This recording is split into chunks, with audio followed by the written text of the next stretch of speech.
Yeah. Right, members, 1 o'clock. Let's get started. Only 2 items today.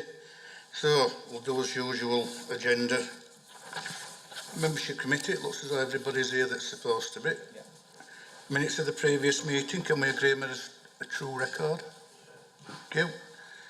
Declarations and interest in lobbying. I'll start with Councillor Greaves.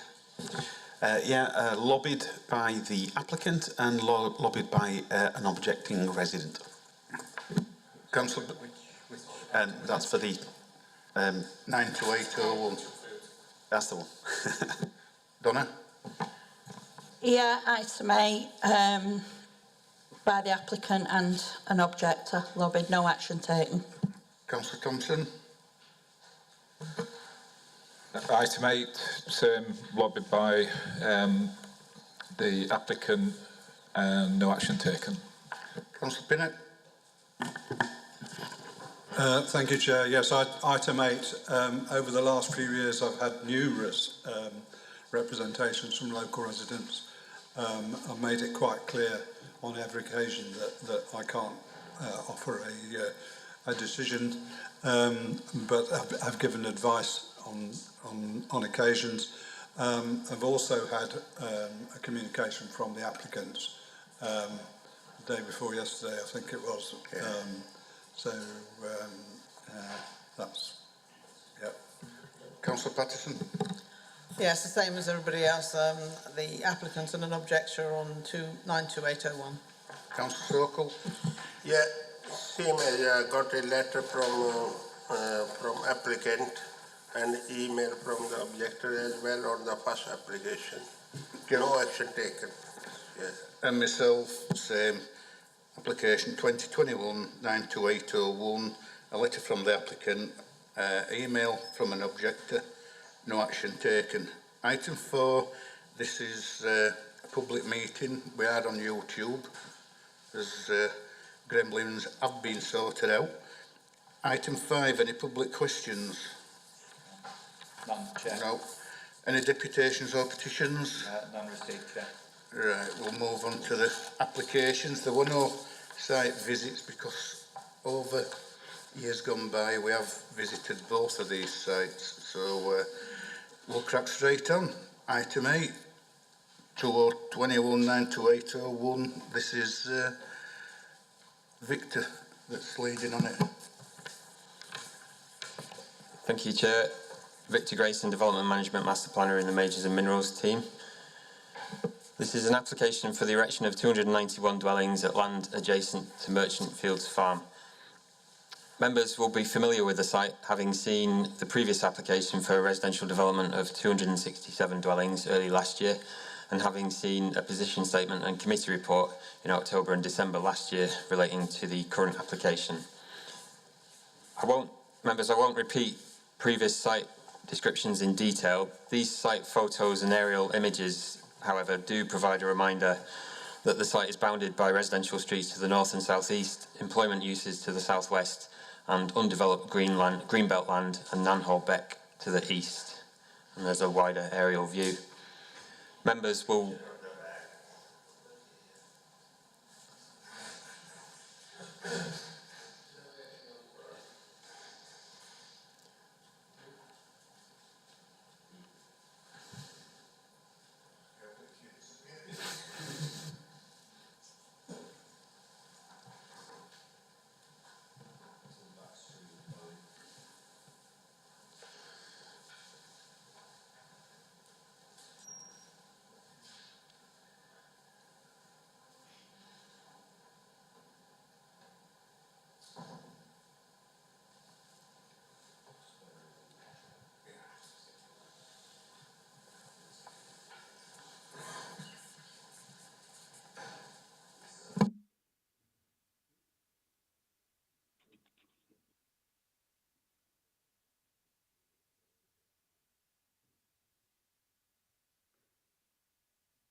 Okay, sorry, I'll just jump back to that previous slide in case members didn't see it on the front screens.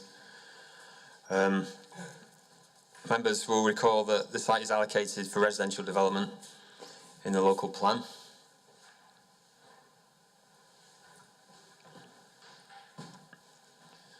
And then members, this is the proposed layout of the 291 unit scheme that's now proposed. Members, December 2021 deferral reasons are set out in paragraph 1.7 of the committee report. Since the deferral in December, the applicant has amended the proposals so that 291 dwellings are now proposed. That's an increase of 4 since December. The applicant has also submitted further information and amendments relating to the deferral reasons. Taking those reasons in order, firstly, the applicant has made further welcomed changes to the unit size mix, as seen here. To address concerns regarding the preponderance of 4-bed units, these have been reduced since December by a further 31, and the number of 3-bedroom units has been increased by a further 35.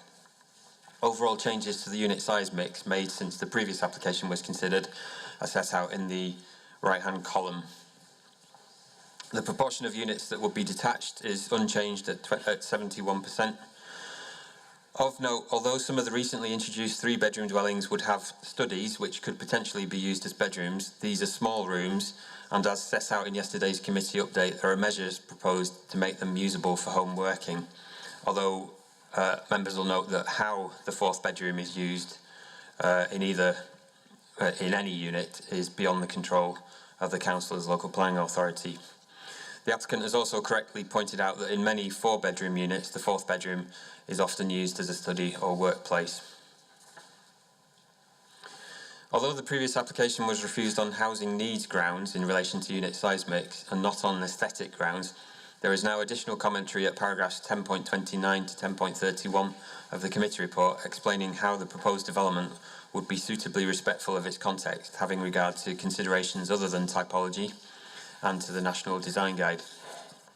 In summary, regarding unit size mix, the applicant has made significant improvements through the various iterations of the proposed development, and it is recommended that the mix now proposed be accepted. There is now a greater number of smaller sized dwellings proposed, which would help to meet the needs of a broader range of people and their households. Given these improvements to the proposed unit size mix, it is considered that this part of the Council's previous reason for refusal has been satisfactorily addressed.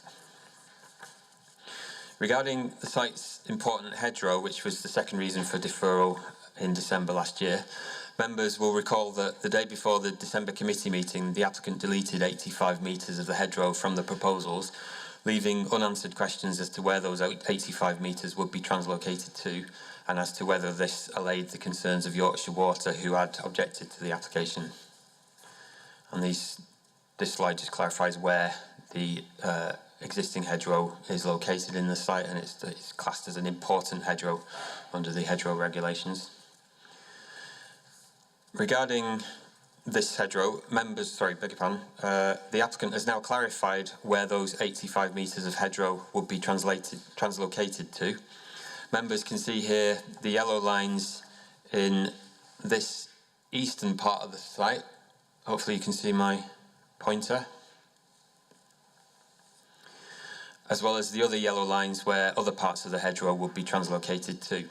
These are considered acceptable locations, and members will have seen the applicant's further commentary quoted in yesterday's committee update, noting the benefits of the newly proposed locations closer, for example, to Nanhall Beck and away from artificial light sources. Members will recall the advice from officers in October that the applicant proposes an appropriate translocation method in line with industry best practice. Yorkshire Water have withdrawn their objection in light of these amendments. And in summary, regarding the hedgerow, it's recommended that all concerns have been addressed and that the proposals are acceptable. Before moving on to conditions, members, I'll touch on some of the other changes and further information submitted by the applicant in relation to matters previously raised by members. Firstly, regarding the Hunsworth Lane entrance, as reported in yesterday's committee update, the applicant has now submitted an acceptable proposal showing a 60-metre long visibility splay to the north of the proposed junction and a 52-metre long splay to the south. Regarding affordable housing, the applicant has confirmed that a policy-compliant provision of 58 units, that's 20%, is proposed, and as previously, affordable housing would be suitably pepper-potted about the site. All units, including those of the house types introduced after December's deferral, would meet the minimum nationally described space standards. And regarding Section 106 contributions, members will have noted the slight increases in education and open space contributions resulting from the recent increase in the number of dwellings proposed. Regarding conditions, members expressed concern in December regarding the number of conditions recommended and requested sight of their full wording. Fully worded conditions are included in the committee report. 37 conditions were recommended, however, as noted in yesterday's committee report, 2 are no longer considered necessary. As set out at paragraph 10.124 of the committee report, the number of conditions recommended, which is now 35, is not unusual for such a development or such a site, nor does it indicate that an unusually large number of matters are unresolved. There remains disagreement between officers and the applicants regarding draft condition 4. The applicant wants to be able to use Kilroy Drive for construction access for up to 12 months. However, officers remain of the view that Kilroy Drive is not suitable for construction traffic, and it is recommended that condition 4 be applied as drafted. A total of 117 representations have been received in response to the Council's consultation. The points raised have been addressed in the committee report. The proposed 291 dwellings would make a significant and welcome contribution towards housing supply in Kirklees, and this carries significant positive weight in the balance of planning considerations. Members will be aware that although Kirklees can currently demonstrate a 5-year housing supply, further approvals of permission are necessary to enable that position to be maintained. Approval of full planning permission is recommended, subject to the Secretary of State not calling in the application and subject to a Section 106 agreement and the previously mentioned 35 conditions. Thank you, Chair. Right, first one, objector is Mr. Rankin. Now, are you reading a statement now, Sheila? Right. Mr. Chairman, committee members, this statement will address 2 issues, flooding and drainage access. The proposal is that the majority of surface water discharge from this site will be into Nan Hall Beck, just as for the previous application. Why is this necessary? It may be convenient for the developer, but its necessity escapes me. Public opposition to this is unanimous. Any increase in discharge to Nan Hall Beck will lower the threshold at which flooding takes place for residents on and around Brookfield View and act to increase it. This will breach Section 164, paragraph B of the National Planning Policy Framework, quoted in my main statement, and Section 165, which says both elements of the exception test should be satisfied for development to be allocated or permitted. The current flooding problem must not be used to disguise increased flood risk from the new development, which is what will happen if allowed. The Environment Agency have previously expressed preference for discharge to a sewer. This has not been explored. Yorkshire Water, in their statement on file 12/1/22, say, as surface water from the site is not proposed to discharge to the public sewer network, no assessment of the capacity of the public sewers to receive surface water has been undertaken. Why has this solution not been tested? No further burden of flood risk must be inflicted on residents. The application should be refused. Access. The committee report on the case file 19/1/22 says this. Site allocation HS96 identifies the following site-specific considerations. Additional mitigation on the wider highway network will be required. Development of this site has the potential for a significant impact on the strategic road network. Measures will be required to reduce and mitigate that impact. The transport assessment will need to demonstrate that any committed schemes are sufficient to deal with the additional demand generated by the site. How will that additional traffic demand get onto the highway network, and what mitigation is proposed for access onto it, particularly via Kilroy Drive, which is a minor unclassified road not designed or built for the traffic intensification intended. Current proposal is for a through road from Hunsworth Lane onto the A58 via Kilroy Drive. How would change in road classification be achieved on Kilroy Drive by it becoming a major access road when it's not built for it, and should never under any circumstances become sole access?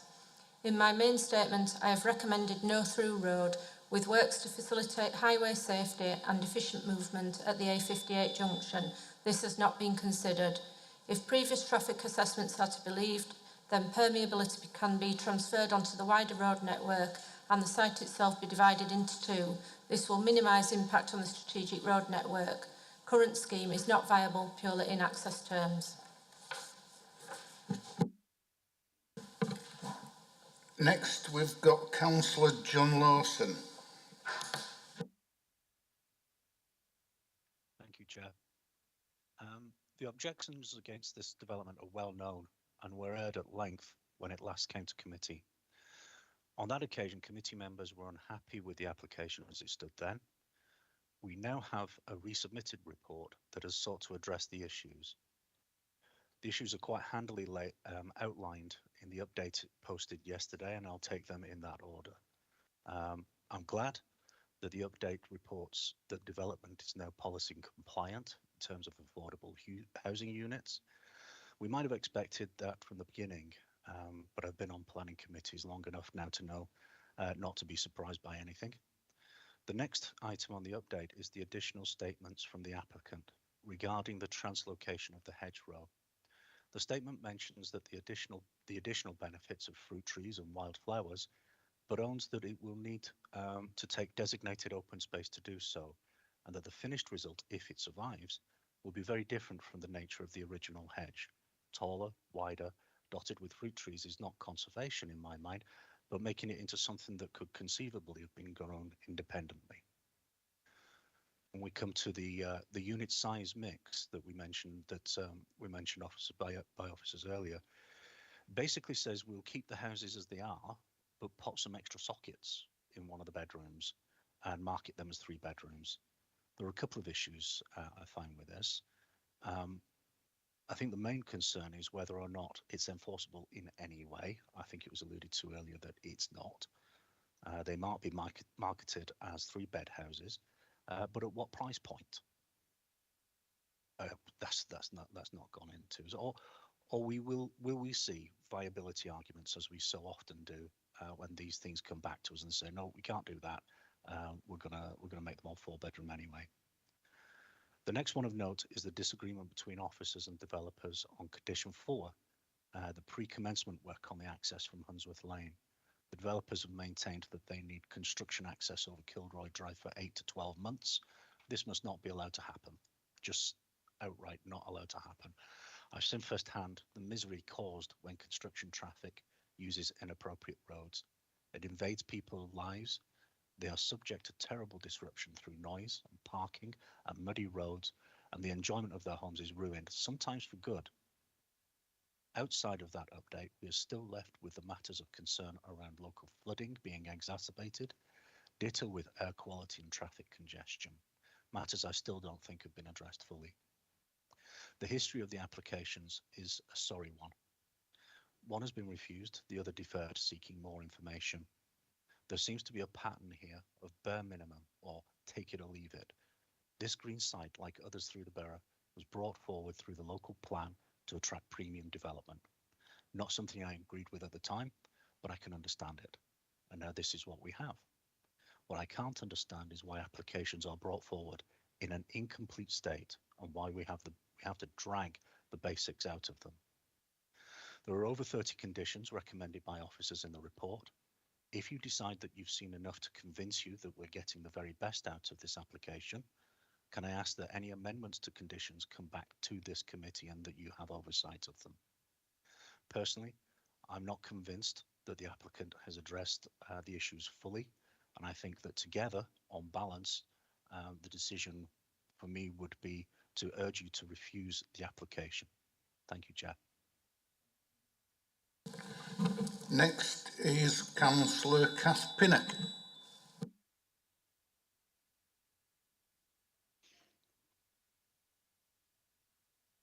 Good afternoon, members. The applicant has made it clear in the letter to committee members that they believe sufficient changes have been made. Of course, the applicant's failure to engage with ward councillors and residents in pre-application discussions has created this very problem that they now complain about. Despite this being the third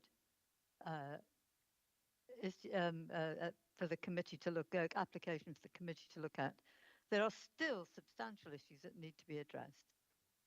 And I'll list them. First, the mix of house types still fails to meet defined local need and to comply with council policy. 171 out of 291, i.e. nearly 60% of houses, will be 4-bedroom. Redesignating some as 3-bed plus a study has to be ignored. The committee report itself states that these will be deemed as 4-bed properties. And we have had no evidence from the applicant concerning viability of the site, so we have to assume that the mix of house types is a choice by them. Of course, 4-bedroom houses are to be welcomed, but not over 50% of a site, as this will not help to create a mixed community as per council policy. Second issue, Hunsworth Lane access. I support wholeheartedly the recommendation from officers that a construction access should be built to avoid using Kilroy Drive for construction traffic. The third issue to raise is traffic congestion, which remains a very significant problem. As the report states, the traffic lights at Hunsworth Lane and Moor End are both already at or over capacity. The inevitable result is longer queues at each, meaning air quality, which is already poor, getting worse. Is that acceptable? What measurements of air quality have been taken at or close to, not in Birkenshell, but close to the traffic lights at Hunsworth Lane? There's no evidence that that's happened in any of the reports on the planning portal. The fourth point I want to raise is that of biodiversity, which Councillor Larson has just raised. Applications are supposed to ensure a 10% improvement in biodiversity. The Council's own report states that this application leaves the site in a negative state, which is why a Section 106 requirement for off-site investment is put into the conditions. But that leaves the area worse off, which is not acceptable to us in Cleckheaton or to local residents. The application has the potential to create improved biodiversity if only the applicant would give it priority. The fifth point I want to make is that about active travel plan, which is much criticised by various organisations and experts in the report, and rightly so. As a council, we are trying to encourage more use of non-car travel, and yet this application fails to make that a realistic option for anyone who knows the area. The road through the site will very likely become a rat run for those on the estate and on the Kilroy roads who wish to avoid wait to access queuing traffic at Kilroy Drive and then a further wait at the Hunsworth Lane lights. Some preventative measures are needed. I'm just saying, as the report does, the police enforced no through road. Everybody knows that just doesn't work in practice. And lastly, one final point to illustrate how the applicant has had to be pushed at every point to respond to criticisms. Just look at the points made by Waste Services. There are, of course, many other issues of concern that others have raised. The Secretary of State has indicated concern with the application. I urge committee not to approve today. My preference is for refusal, to seek to pressure the applicant to comply with relevant council and national planning policies. Thank you, Chair. Thanks, Gav.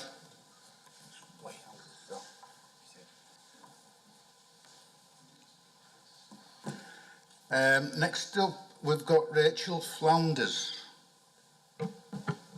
Chair, members, good afternoon. At the December committee, the proposals for this allocated site were deferred in relation to 5 matters, these being housing mix, Yorkshire water easement, construction access, pre-commencement conditions and hedgerow relocation. I will deal with housing mix.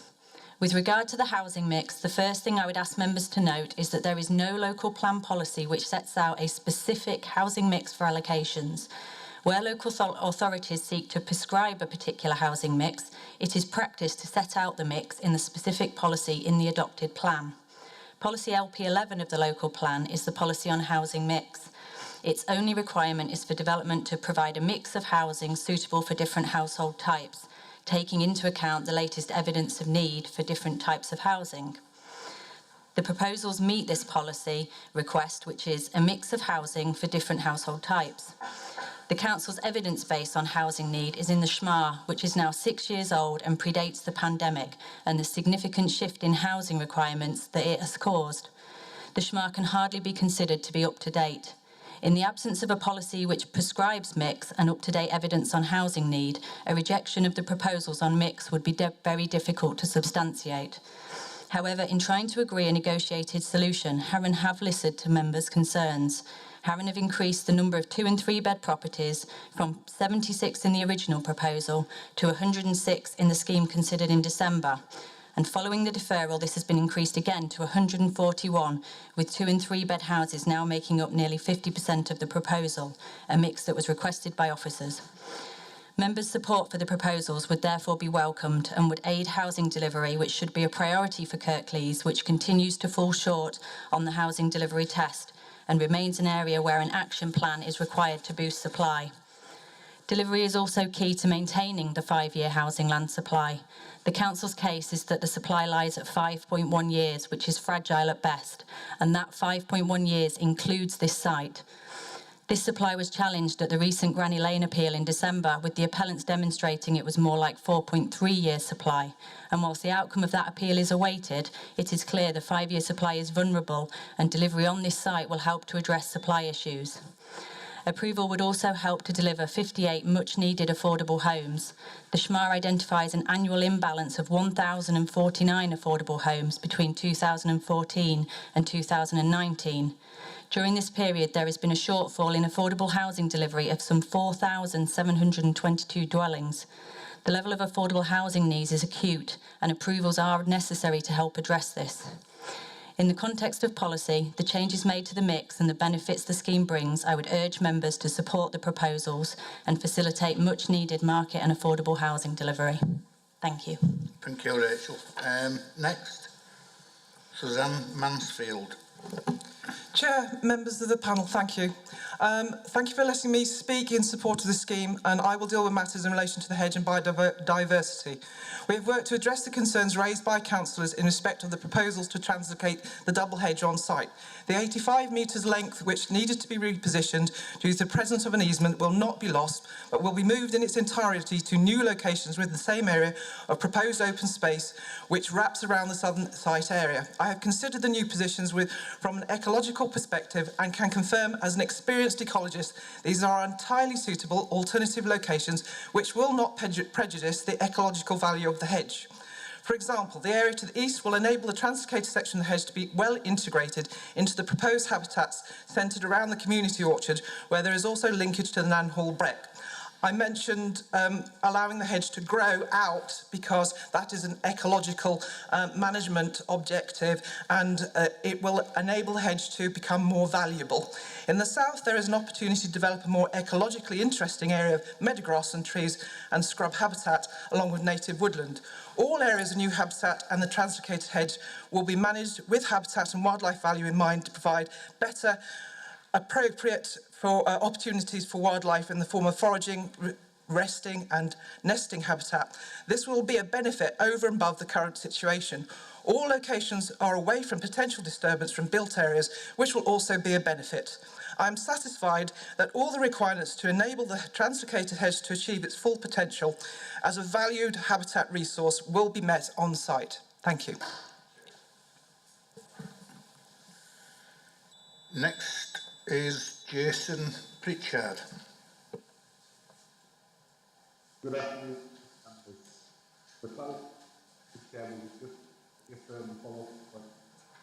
Therefore, clarity that Sorry, Jason, just one sec. We can't hear you very well. I don't know if it's your end or ours. I think it might be your end. I don't know if you can get nearer to your microphone. Is that better? Yes, that's better. Thank you.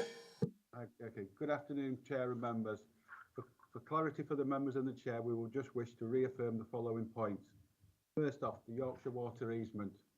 For clarity, there are no proposed structures or roads within the Yorkshire Water easement, and the concerns previously raised by Yorkshire Water related only to minor elements of landscaping which are encroached into the easement.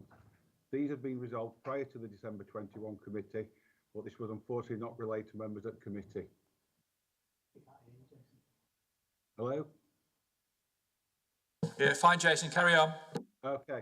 The Yorkshire Water drainage. There are no technical objections to our proposed drainage strategy for the site, which is based on agreed discharge rates with both Yorkshire Water and the LLFA. The proposed development will have no impact on the drainage infrastructure upstream from the site. Additionally, the proposal is also designed to attenuate flows generated by the critical 1 in 100 year storm events with a 30% allowance for climate change. Finally, with reference to condition 4, for the benefit of the members and the Chair, we can confirm that we do accept condition 4. Thank you. Thanks, Jason. Next is Mark Beavers. Chair, members of the committee, again, thank you for letting me speak today in support of the scheme. Rachel has already discussed housing mix in the context of local planning policy, and I reiterate our confidence that the scheme before you is fully compliant with this. Aaron Homes create developments which deliver aspirational family dwellings. This is a product which sets us apart from PLC house builders and allows us to create family-focused developments which differentiate from our mainstream competitors.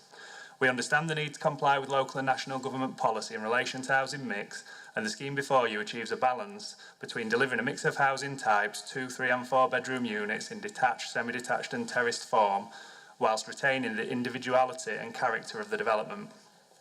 The Rothbury house type meets the design objectives of Aaron Homes whilst delivering on the mixed aspirations of the council. This is the 3-bed house type with study, and it is marketed, sold and mortgaged as such. The study is set up to act as a study with a lockable room and additional sockets, telephone connections and data ports. The committee report references that this could be a 4th bedroom and the council cannot control this, but this fails to recognise that the changes that we make and the marketing we do to undertake to sell this as a house with a study, and also ignores the alternative scenario that 4-bed houses on this development could quite easily be changed into 3-bed houses with studies. Ultimately, the use of any room within any property is interchangeable, and this flexibility is a main aim of new building regulations for accessible and adaptable homes. We've worked with the local planning authority on the conditionality recommended within their report. The number of conditions is not unusual, but we are eager to ensure that they are removed and discharged early by working with your officers and submitting additional information. Many of the conditions recommended are interlinked, notably those relating to ground conditions and coal mining legacy. We've submitted information relating to substations and undergrounding of services to give certainty on the appearance of the proposed scheme and to remove those conditions previously included. Some conditions cannot be discharged at this stage, and they will be subject to other agreements, such as Section 104/38 and Section 278 agreements, but technical details have already been submitted and progressed to again remove uncertainty. As such, conditionality is required, but conditional elements have been progressed, and we are already working with your officers on these standard requirements. Aaron Homes are a developer committed to delivering high-quality residential developments within Kirklees. Over the past 7 years, we've delivered over 500 units within the district, with developments in Dewsbury, Fixby, Birchencliffe and on Linley Moor. Our developments at Fixby and Birchencliffe are ongoing with over 200 units still in the pipeline. These developments deliver over £3 million worth of developer contributions and 134 affordable units, making significant contributions to local communities and the needs of the district. If approved, this application will take these figures to over 5 million and 192 affordable units, and we are committed to this delivery. We sincerely believe we have worked hard to allay councillor concerns and hope that members are now in a position to support this application. Thank you. Thank you. That's it for speakers, members. It's over to you. Councillor Graves. Thank you, Chair. In terms of the hedge, I'm happy with that change. In terms of the housing mix, there's been some movement, but it's perhaps the three bedrooms with a study is not so very far away from 4 bedrooms, but again, I think that's maybe something we can live with. My big concerns have always been around the highways issues. So in the letter that we got from the applicant a few days ago, they were pretty adamant that condition 4 could not be met. And we've just heard now from Jason Pritchard that they now accept condition 4. So is Jason Pritchard in a position to commit the applicant? And if so, what's happened since that letter was sent to us saying that it couldn't be done? Because condition 4 is absolutely essential to my mind in terms of this application being allowed to proceed. So Councillor Larson, I think, probably hit the nail on the head in terms of the approach that's been taken here and how long it's been dragged out for. And if we are going to look to approve it, I want to be absolutely clear that if there's any variation at all or non-agreement to any conditions, that it comes straight back to this committee. And I know that I know things like that can happen after we send it down to officers so that they can agree the detail. But I just want a bit more assurance that the applicant is actually accepting condition 4 in its entirety. No further argument, no more discussion, no revisiting it at a later date. A categorical statement from them that they accept officers' view that condition 4 is the only way to go forward with this. Thank you. Thanks, Charles. Just stop this for a minute. There's a load of interference coming through, and I don't know where it's coming from. I think we're investigating that now. And it's what's right? We think it's about the Chile going up to tell them to. Getting a bit annoying. Yeah. Andrew. Thank you, Chair. I must thank my 2 ward colleagues for the very eloquent way in which they put all the points over in relation to this site.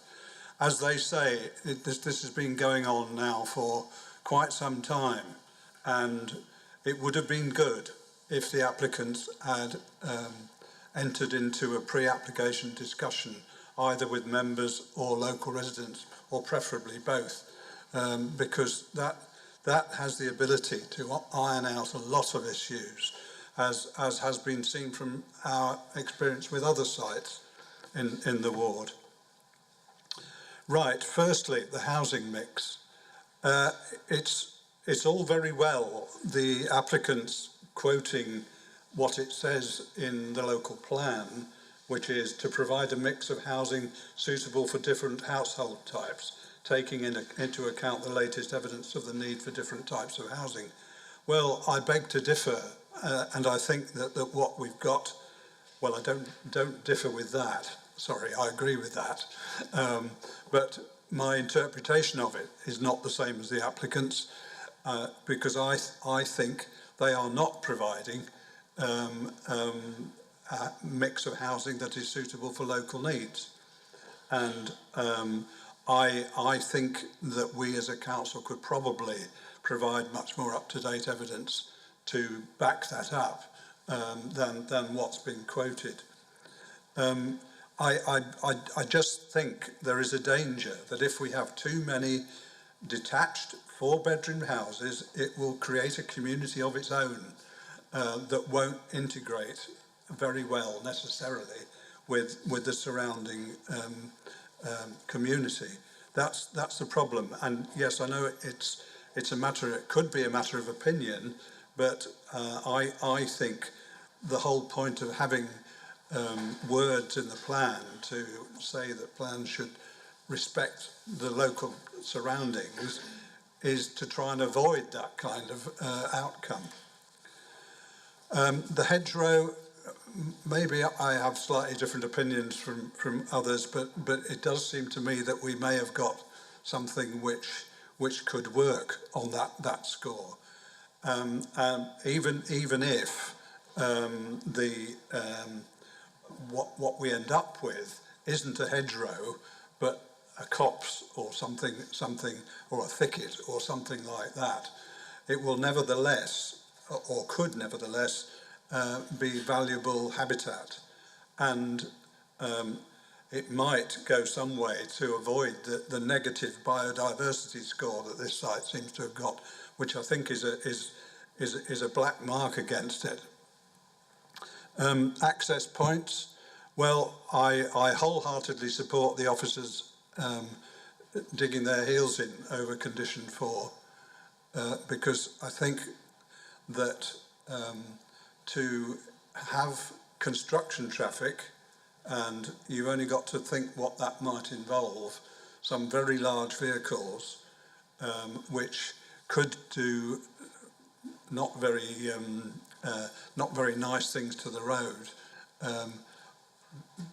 That building a separate access for that would stop that happening. And bear in mind, it's not just Kilroy Drive, but Kilroy Avenue as well, which has got far more houses on it. People need to get access that way. The traffic has been mentioned, and I think that we have an admission that most of the junctions surrounding the site are either at or above capacity already, and so adding the traffic from this site won't help. Actually, it won't help that the facilities or the ability of people to use means of transport other than the car are not very well developed on this site. The bus service, at least on Whitehall Road, is appalling, with only one bus a day into Leeds, and a lot of money would need to be spent in order to make that acceptable. It's quite a long walk to where buses can be caught on a high frequency route. In other words, we're talking about Moor End Crossroads, which is probably at least half a mile, probably more than from parts of the site. Can I come to the conditions? I thank the officers for the conditions being written out. I read through them this morning, and I think that it does explain very carefully what the officers' intentions are. It's interesting to note that of all of those, there are 11 pre-commencement conditions. In other words, they have got to be complied with before anything starts on site. So I think that's good. Can I just ask, I don't know whether this will go anywhere, but one of the things that really annoys me is the lack of developers using local authority building control. I have no idea whether we can get any information as to how the developers and their own building inspectors work together. It might be helpful if we knew whether the site is being built according to the approved plans or not, which we would know if we were using local authority building control. But I may be asking something that can't happen, but it's something I feel very concerned about, that we lose control over what happens on sites, and it's most unsatisfactory. I am not, like my colleagues, I am not happy with this application. I will reserve my right as to how I vote till after I've heard what other members say. Thank you, Anna. Sorry I've been such a long time, but it's a bit close to my heart. Right, thanks, Andrew. Officers, anybody want to come in? Okay. Thank you, Chair. Just to come back on the point, condition 4. I think since you received that letter, we've had continued discussions with the applicant, and I think we've come to the point where we've advised that it's not acceptable for them to build the site without constructing the new access road, and they've now agreed to that. I think it's important to say that in order to build that new access road, they will have to get plant onto the site, and because of the level changes, that would have to be through Kilroyd Avenue, but that would be for a limited period, so a couple of weeks or something, to be able to get that equipment on there, build a site compound, and then start constructing the access. So that's where we are, and that's why the position's changed since that letter. Thanks, Chair.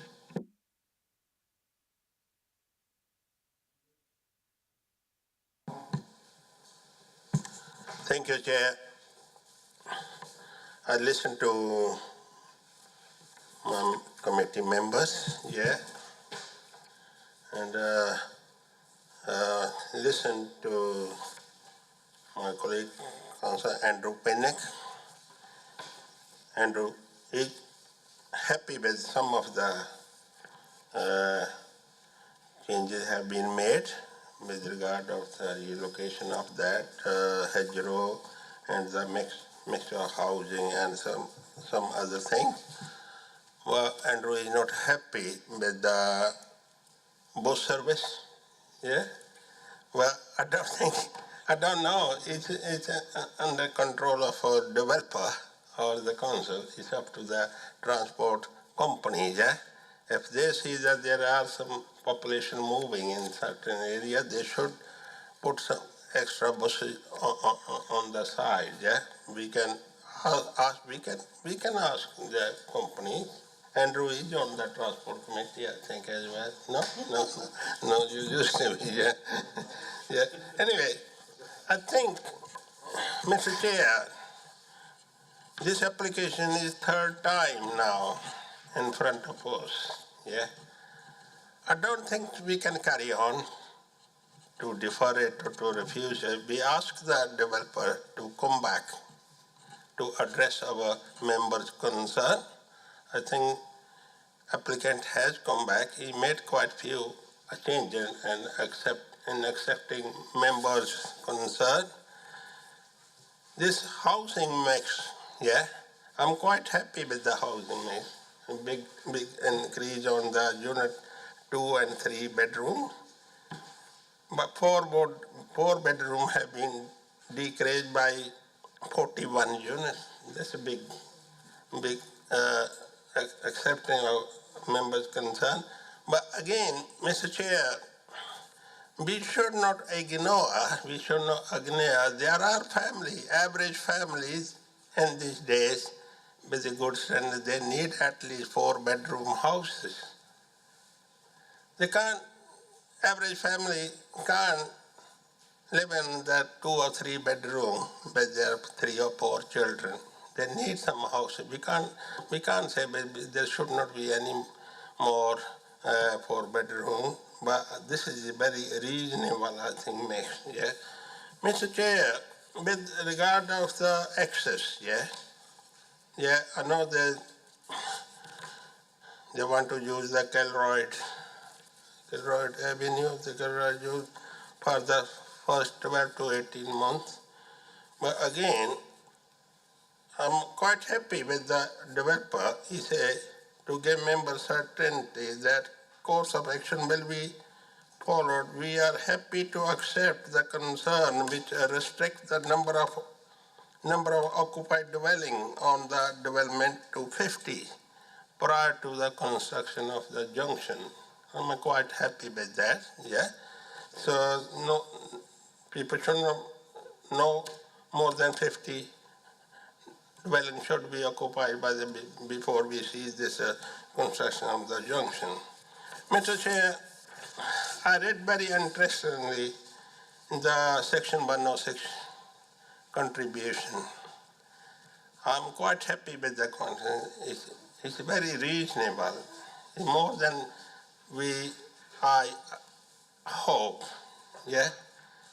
affordable houses, education, contribution, open space, and others. So I'm quite happy with the way the developer had addressed our concern, and the officer are happy with those new revised applications. So I'm happy to move the officer recommendation If you want to put further any condition or something like that, I'm happy to take it. Thank you. Councillor Patterson. Thank you, Chair. Yes, I too am happy with the mix of housing. As an ex-housing manager, I know how many people actually want and need 4-bedroom houses. So I really don't understand this concern over this lack of mix. And I'm particularly, and I'm sorry to say this, worried about Councillor Pinnock's suggestion that a community of its own might be created. And I don't understand what that is suggesting. Well, it sounds a bit divisive, which whatever is suggesting, and I'm sorry about that, Andrew. But I do believe 4-bedroom houses are wanted and needed, albeit perhaps a 3-bedroom with a small box room which can be used as a study, or as a small nursery as the child is young or whatever. I think that is what people are looking for these days, and particularly in affordable housing. I mean, the number of people who actually need larger accommodation but can't afford. I don't know exactly, I've been trying to find out how many of the affordable units are sort of 4 bedrooms or 3 bedrooms with a study, but I do believe this mix does meet modern day standards. And just, yeah, one of on the comments about buses, I mean, as Councillor Sokol says, yes, as people move into an area, then buses will be provided. Though I can see that there are some problems in this particular area. But one of the only suggestion I can imagine, which would go against everybody else, in terms of improving bus links, would be to put a large, straight road right through the middle of the estate, which I don't think anybody particularly wants. I think the design and the layout of the estate is good. I don't think it will enable rat runs. I can see that it might be a walk to the main road, but I'm sure if the bus companies really want the custom, then as they do in other parts of Kirklees, they will put on the smaller buses which will go round an estate such as this. But so I'm happy, after all the amendments that have been made to this application, to second the officer's recommendations. Thank you. I'll bring Councillor Thompson in then. After Mark, I'll ask Victor to come in. Thank you, Chair. Just a couple of comments more than anything, which one would be the developer's comment reference to a study instead of a 4th bedroom. I think we're getting to a point now where committees like this are almost making developers say things that they don't really mean. And if it's a 4-bedroomed house, it's a 4-bedroomed house, and if somebody wants to make it into a study, then that's up to them. I don't think we should force developers into making statements like this in future. You know, if it's an affordable 4-bedroom, it's an affordable 4-bedroom. That's fair enough. I think my main concern now is for existing residents down Kilroyd. There is on Kilroyd Avenue and Kilroyd Drive probably about 85 dwellings with only one access, ingress and egress, which is out of Kilroyd Drive onto the A58. I really believe by living next to a development similar to this that it would be a massive disadvantage, to say the least, disruption as well to the existing residents. And I think if there's any way that we can condition that there's another access made rather than using existing ingress and egress for 80 odd homes, which some of them are senior citizens there living in semi-detached 1-bedroom bungalows down there, that would find it very difficult to get out onto the road. We know that these developers clean the roads on a regular basis, but often there's days and often at weekends where these access to building sites are a real mess and a real problem. And I really think that one of the conditions be that on Hunsworth that they find an access immediately and use that access rather than try to use an existing. And the only reason that they're really doing it is because it's easy. You know, the topography of the land at the other side on Hunsworth is quite steep, I realise that. But just because it's easier, we shouldn't be disadvantaging 80-odd dwellings for the sake of making it easy for the beginnings of the development. Thank you, Chair. Thank you, Chair. Through you, just to answer some of the questions that have come up regarding the use of Kirklees Council's building control team. Sorry, members, we wouldn't be able to insist that the applicant use the council's team there. In terms of monitoring what gets built, our enforcement team and the majors team do our best to keep an eye on things, and we do obviously respond to complaints from neighbours as and when things go wrong on site. But on the point of using the building control team and the council, no, we can't insist on that, I'm afraid. There was a question as well about what proportion, or what would the sizes of the affordable housing units be, from Councillor Pattinson, I think. All the affordable units would be of the Hadley and Bamber house types, which are 2 beds and 3 beds, and that's been that's considered acceptable by colleagues in strategic housing.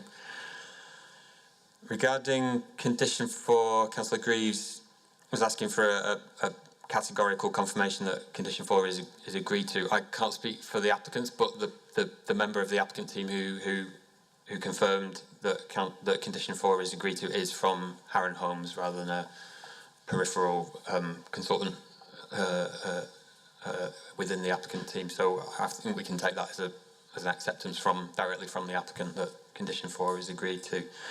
And then on housing mix, I'll just refer members to paragraph 10.27 of the committee report, which does set out the policy position regarding housing mix, and it refers to paragraph 3.5 of the local plan and also policy LP 11, which requires all proposals for housing to contribute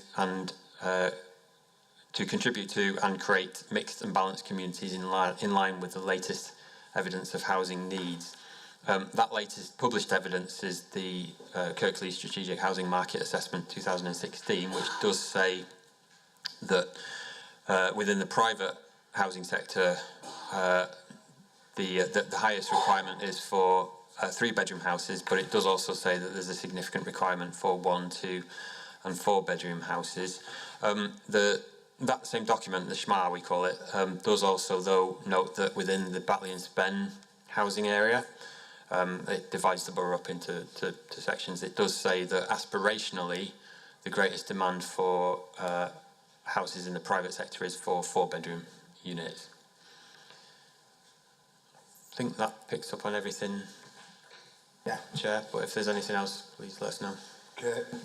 Chair, just a quick point, just to reiterate that the recommendation does come with condition 4 as drafted, with the acknowledgement they need to bring equipment on through Kilroy Drive. But also just to highlight condition 3, which is the construction management plan, which is extremely extensive. It does include a requirement for engagement with local residents as well to keep residents informed. So I just want to bring that to your attention. Thank you, Chair. Thanks, Kate. Members? Councillor Bellamy. Yeah, thank you, Chair. I'm still not convinced on this mix of houses at all. I mean, we've just said that none of the affordables are actually 4 bedrooms, so I can presume that takes out the 3 bedrooms with a study as well. So, however you look at it, the 41 unit decrease in 4 bedrooms isn't actually 41, it's 20. However you look at it. So I'm still not convinced at all. Any more comments? Councillor Graves. Yeah, could we just clarify how many of the affordable 3-bedroom properties are these 3-bed with studies? Victor?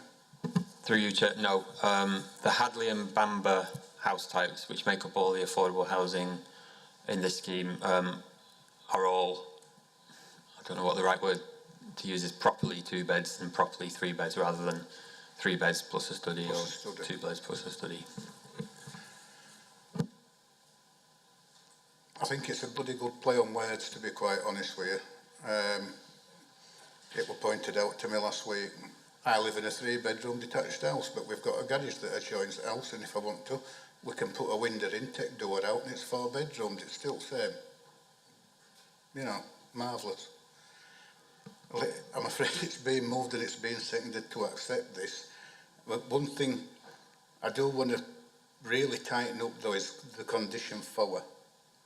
I do not want residents getting on to us saying that playing a silly game here.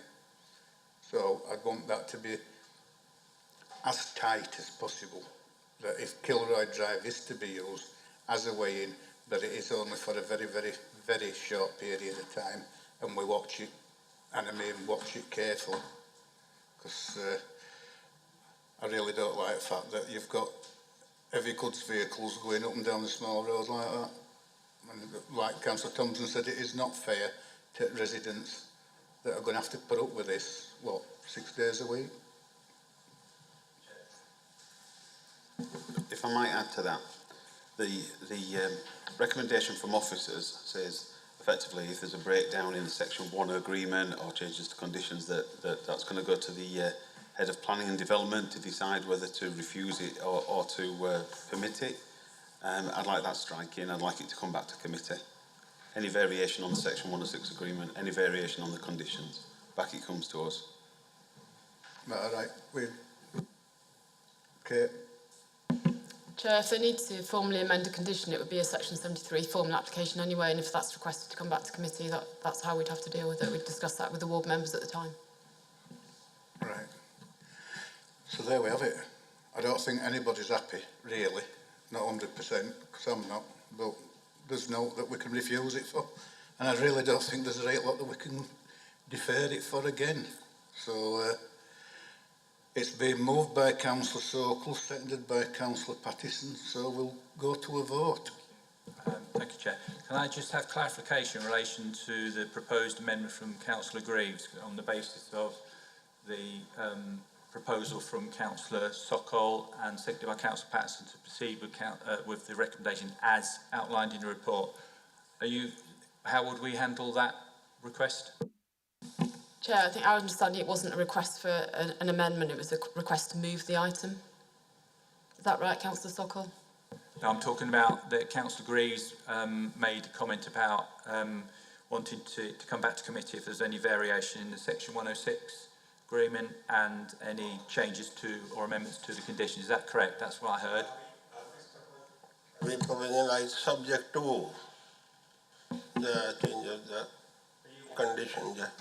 Chair, I think that was a procedural point. So as I said before, if they need to amend the condition or they have to make a deed of variation to vary the 106, there's a process to go through, which would be an application, which if it's requested to come back to committee, that's how we would deal with it. Thank you, Chair. I just think I'd like to make it clear that we're voting on the conditions as they are set out in the committee report, which insists on using the Hunsworth Lane access. It's not a question of what the developers have offered to do. It's what's in the condition, and the condition will, as Kate has set out, require the use of Kilroy Drive for a couple of weeks, no more. So there would be no question of building houses at that point.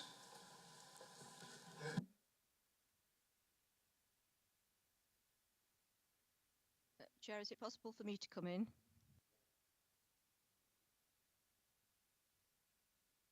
Deborah, you've gone on to mute. Thank you, Chair. As far as I can see, the vote now is for the officer's recommendation as set out in the committee report with condition 4 as drafted, without the 2 conditions 26 and 29, and as set out in the update with condition 37 applicable to a certain number of properties which are listed in the update. I'm sure Victor can confirm that. So it's as written in the committee report and update. Thank you, Chair.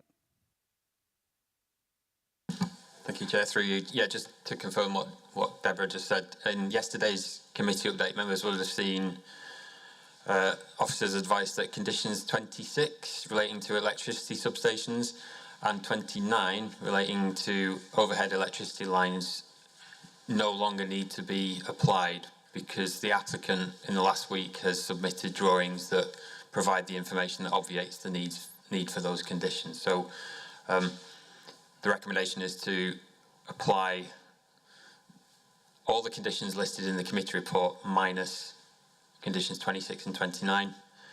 And then yesterday's committee update recommended some additional wording to condition 37 as set out in yesterday's note, clarifying or specifying which of the dwellings would have their permitted development rights removed.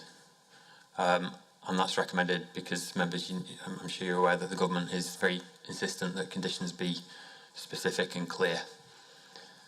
Councillor Reeves. Yeah, so in addition to all of that, what I'm asking for rather, is that the delegation to the head of planning, which is contained right down at the bottom of the recommendation, is that is replaced with returns to Strategic Planning Committee.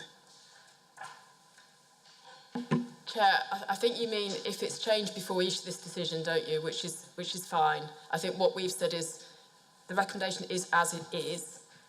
If it's unchanged, the decision is issued. If it's changed again, it would have to be by application, and then that application could come back to committee. But in answer to your question, yes.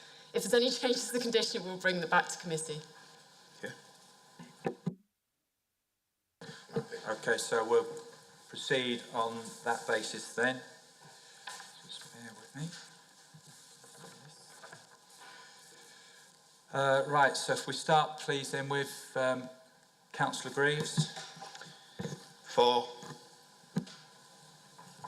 Councillor Bellamy. Against. Councillor Thompson. Abstain. Councillor Sokol. For. Councillor Patterson. For. Councillor Pinnock. Against. Councillor Hall. For. Okay, so that's 4 that voted for officer recommendation, 2 against, 1 abstention, so officer recommendation is approved. Right, next page 67, and we're moving just up the road from where we've just been. And this is for a dog walking area. At Blue Hills Farm, Whitehall Road, West Birkenshell. Callum.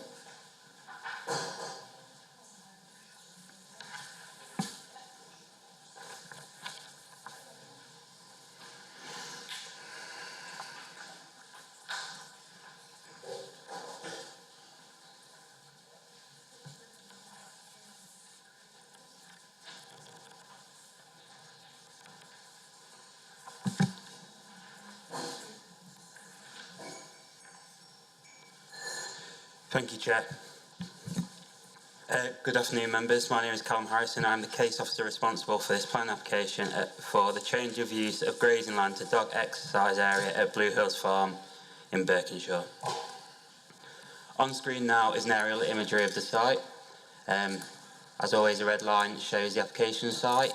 Members can see that the site is set close to the M62, Whitehall Road West, where the access is from, and the West Yorkshire Fire and Rescue Service headquarters. Notably, the access and the parking of the site is set within housing allocation HS 93.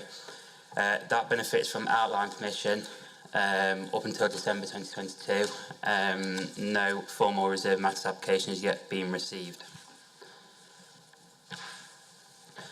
Here's some 3D imagery of the site, just to have an attempt to show you the levels. The land rises essentially from the access down at the south up towards the farm shop area, and then the field itself is accessed via a public footpath up onto the field, which is again at a higher level than the rest of the farm.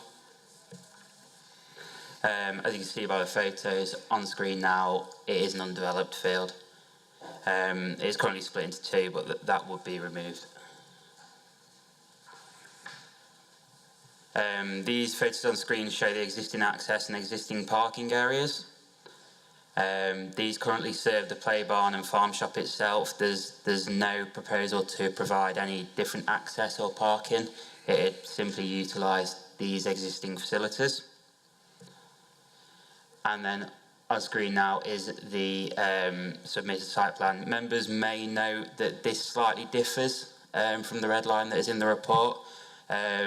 Yesterday, after the update was issued, we did receive a different red line boundary. The reason for this was referenced in paragraph 5.2 of the report. And yeah, it is simply just provides less parking area, and just to make matters simpler. With regard to this application, the visual amenity and principle of development is supported by national and local policy in the fact that it's providing outdoor recreation in the greenbelt. As well as this, it could also fall under the farm diversification policies as well, and supporting the rural economy. In terms of residential amenity, at present, the only dwelling that could be materially affected is the farmhouse, given it is set on the farm, whereas there is the farm shops, the play barns, etc. The proposed use will not materially harm their residential amenity. It is important to assess the bringing forward of the housing site, but given the limited, well, the applicant is proposing for a maximum of 3 dogs at any time. Given that and the existing levels and the existing impact on residential development from the M62 and the fire headquarters, the officers don't have concerns that this use would, so far as impact these dwellings, that the site couldn't be brought forwards. Another condition that officers are looking is to limit the hours between 7 AM and 7 PM. It is important that the environmental health officers did recommend different hours. However, on the test for reasonableness, officers decided that 7 till 7 was a fair amount of time. Thank you, Chair. With no speakers, so it's over to you members. Councillor Thompson. Thank you, Chair. Question more than anything to officers. If this was passed, so it goes from, I believe, greenbelt to another use, does that make the process easier of changing it from what the other use is to then residential?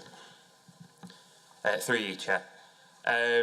Simply put, it would be a sui generis use as a dog exercise arena. That would mean any other change of use would require a separate planning application, and it would be put so far as the greenbelt test for what is an acceptable use again. So in short, it wouldn't necessarily be easier to change that use any beyond this. It would still have to comply with the uses that are supported in the greenbelt.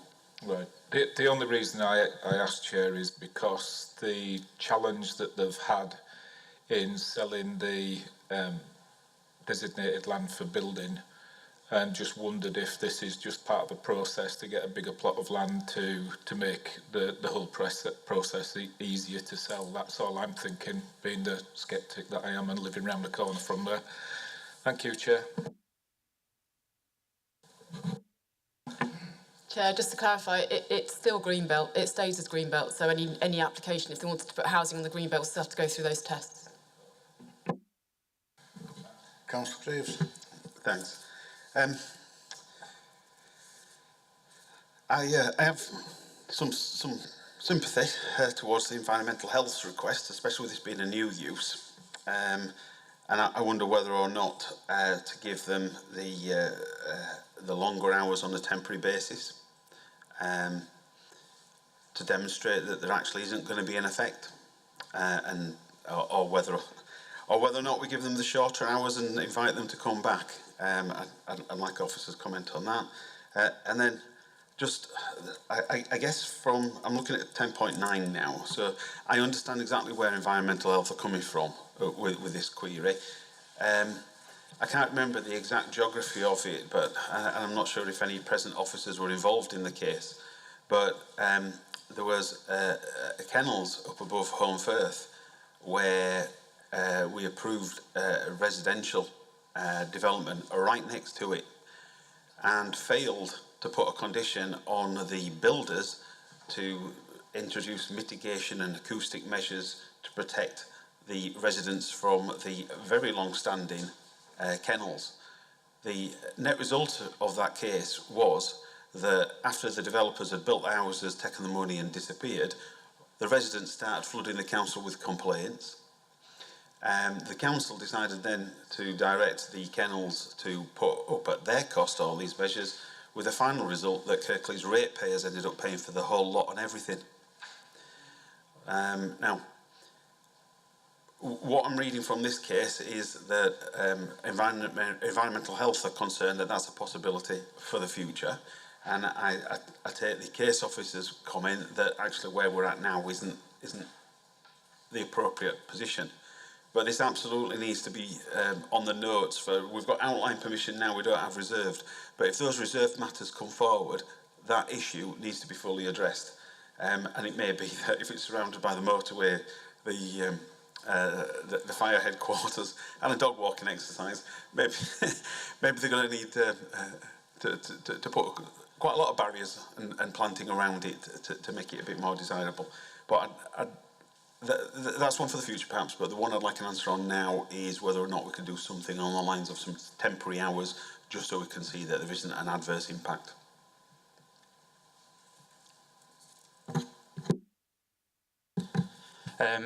Through you, Chair. With regard to the hours of operation, as you say, there is potential going towards the future of those dwellings.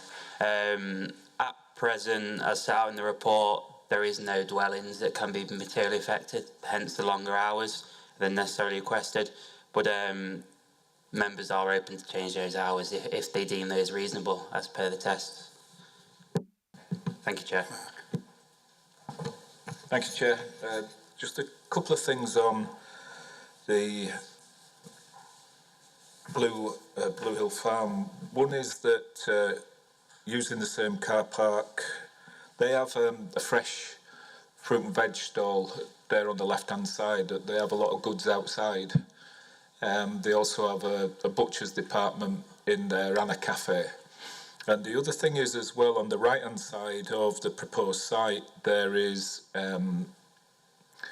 plans now that we're going to see in a couple of weeks' time, local councillors, for the expansion of the Fire Brigade's call centre. So that's been proposed on just not too far away from the right-hand side of this site. So not that that's making me object to it, I'm just wanting to make members aware of what goes on there on a day-to-day basis and what else is planned there. Thank you, Chair. Andrew. Thank you, Chair. Just two small points. One is I note the fact that the arena at the moment is grassed. I am aware that in my ward, not too far away from here, on the other side of the motorway, there is a dog exercise arena which is I'm not quite sure what it is actually, either stones or some sort of artificial material that's been used.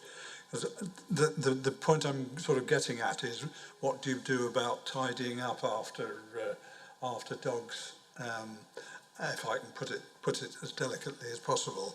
I was looking in the report to see if anything was mentioned about that, but I don't quite know what you do about it. So, sorry. Well, it is outdoor recreation, yes, but it has consequences, and it's not clear to me that they've been addressed. I'm not against the idea, but how do you deal with the residue? Carol? Yeah, I think the owners still pick it up. I would hope they would anyway. Yes. But on a more serious note, actually, I mean, if the application is only for, or the owners are saying that it would only be 3 dogs at any one time, that could just be one dog walker. a professional dog walker, so it won't be an awful lot of traffic. I mean, I'm thinking of the times of the hours and things like that. One professional dog walker brings 3 dogs, which is quite possible, 1 car. But I do remember the Hunsworth incident because I was friends with the owners of the kennels. But just to say, kennels is a lot different to dog walking. Kennels at feeding time is an enormous row. I don't expect 3 dogs to make a particular row at any particular time. So I'm happy to accept the officer's recommendations on this one. And so I recommend approval.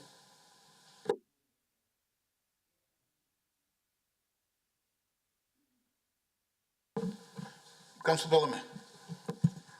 Yeah, I mean, to be honest, I've not a lot against this in sort of principle, and we've just had a dog field in my ward, which we limited the amount of cars that could come to it at a time because that backs straight onto a road.